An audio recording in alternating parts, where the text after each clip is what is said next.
स्वामींना आपण घरात आणत नाही, स्वामींना आपण घरात प्रतिष्ठित करत नाही, स्वामींची प्रतिष्ठापना आपण करत नाही, तर लक्षात घ्या ब्रह्मांड नायकाची इच्छा असते. स्वामी समर्थ महाराजांची ज्यांना आपण परब्रह्म म्हणतो त्या भगवंताची इच्छा असते, म्हणून या सगळ्या गोष्टी होतात. महाराजांचं लक्ष असतंय म्हणून आपण त्यांची सेवा करू शकतो. महाराजांची इच्छा असते म्हणून आपण त्यांना देवाऱ्यात बसवू शकतो.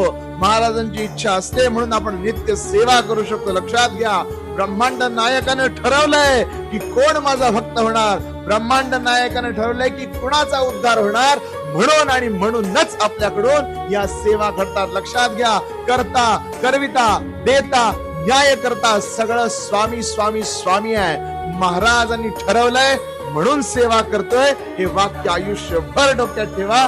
कधीही गर्व, कधी ईर्ष्या, कधी दंभ मनात येऊन स्वतःची सेवा वाया जाणार नाही. श्री स्वामी.